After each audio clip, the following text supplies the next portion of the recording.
సతీష్ వెనక్కి జరగండి.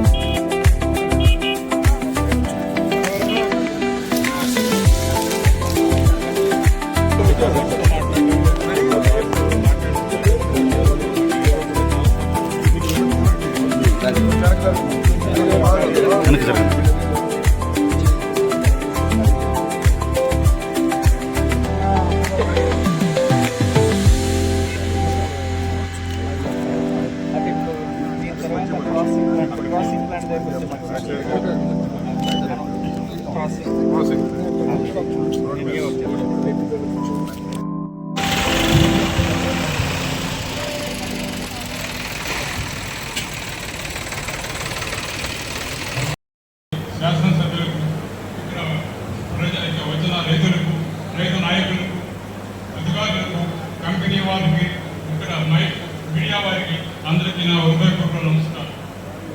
మాది దుద్దుకూరు గ్రామం ఇంకోళ్ళు దాదాపు 2000 ఎకరం దాకా పొగాకు వేస్తారు. 2000 ఎకరాల్లో ఒక తెల్లబల్లి పొగాకు ఒక 50-60 ఎకరాలకు మొత్తం 1950 ఎకరం నల్లబల్లి పొగాకు. వాటి నల్లబల్లి పొగాకు జీపీఐ కంపెనీ అందరికీ జీపీఐ వాళ్ళు కానీ డెక్కన్ వాళ్ళు కానీ ఇంటికి వచ్చి రైతులు లేపి తీసుకెళ్లినటువంటి రోజులు ఉన్నాయి. ఈ రోజు ఎవరిని బతిలాడినా కూడా ఫోన్లు లిఫ్ట్ చేయడం పోగాక రావటం కూడా రావట్లేదు. కనుక ప్రభుత్వ వారు సుమారు రూపాయలు కానీ కొన్నట్లయితే రైతు పెట్టుబడి అసలు వస్తుందని మీ అందరికి కూడా తెలియజేసుకుంటూ మరి పెద్దలు ఉన్నారు మంత్రివర్యులు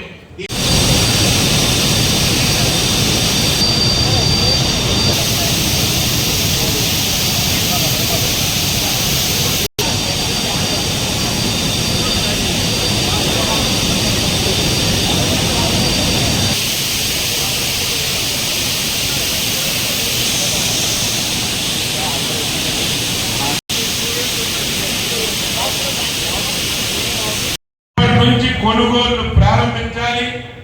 అది కూడా నిబంధనలు పెట్టి రైతు తీసుకొస్తే ఇది లో గ్రేడ్ అని ఇది పనికిరాలని 10 సార్లు తిప్పడం కాదు. ఎమ్మెల్యే గారు చెప్పినట్టుగా గ్రేడులు లేవు, 2 గ్రేడ్లు, ఒకటి క్వాలిటీ గ్రేడు, ఒకటి లో గ్రేడు. ఇప్పటికే ముఖ్యమంత్రి గారు మీ అందరితో మాట్లాడిన తర్వాత నాకైతే ఇష్టం లేదు 15,000 అనుకున్నాను, కానీ వాళ్ళు కూడా కొనే పరిస్థితి లేదు. అలాగని చెప్పి పేక మీద కట్టి పెడితే పూర్తిగా కొనకపోతే చాలా అవస్థలు వస్తాయి.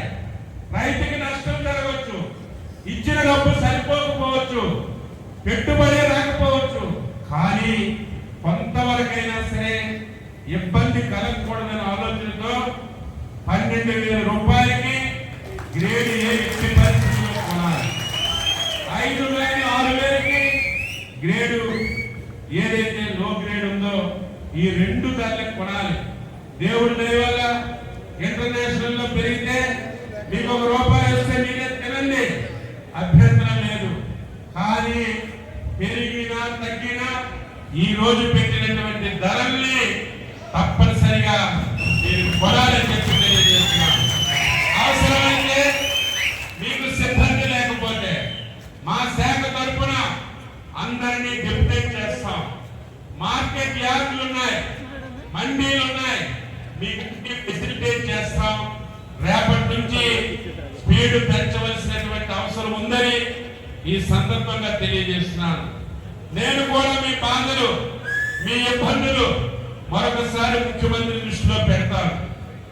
అవసరమైతే మార్కెట్ ఫెడ్ కూడా ఎంతవరకు ఇన్వాల్వ్ అవ్వాలి, ఇంకా ఎంత మనం తీసుకోవాలి, ఎంత మనం సహకరించాలి అనేది ముఖ్యమంత్రి గారితో మాట్లాడి ప్రభుత్వం నుంచి కూడా సహకారం అందిస్తామని ఈ సందర్భంగా మీ అందరికీ తెలియజేస్తున్నాను.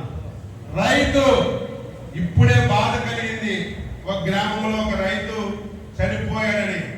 ఈ ప్రభుత్వంలో రైతు ఆత్మహత్య చేసుకోవడానికి వీలు లేదు. ఇది మీ ప్రభుత్వం, కష్టాలు ఉన్నాయి. అదే గతంలాగా 14-19 లాగా ఆర్థికంగా ఇబ్బందులు లేకపోతే ఆ రోజు మేము కంపెనీల్లో కూడా మాట్లాడే వాళ్ళం కాదు, మేమే ఇంటర్ఫీర్ అయి కొనేవాళ్ళం. ఆర్థికంగా సమస్యలు ఉన్నాయి, చాలా ఇబ్బందులు ఉన్నాయి. అయినా సరే రైతు కష్టపడకూడదు, రైతు బాధపడకూడదని ఈ రోజు నిర్ణయం తీసుకొని ముందుకెళ్తున్నామని చెప్పి మీకు తెలియజేస్తున్నాను. ఇంకోటి కూడా ఆలోచన చేయండి. ఇంకొక పంట అయితే ప్రభుత్వం తీసుకొని ఇంకొకలాగా మనం పర్చేజ్ చేయొచ్చు, ఇంకొకరికి ఇవ్వచ్చు. కానీ పొగాకు కంటే మేము దాచిన సంవత్సరం పోయినా మళ్ళీ మీకే అమ్మాలి తప్ప మేము ఎవరికి అమ్మే పరిస్థితి లేదు. కాబట్టి ఈరోజు రైతులు కూడా ఆలోచన చేయాలి. ప్రభుత్వం కూడా చాలా ప్రాధాన్యత అంశంగా తీసుకొని రైతులకి చైతన్యపరుస్తాం.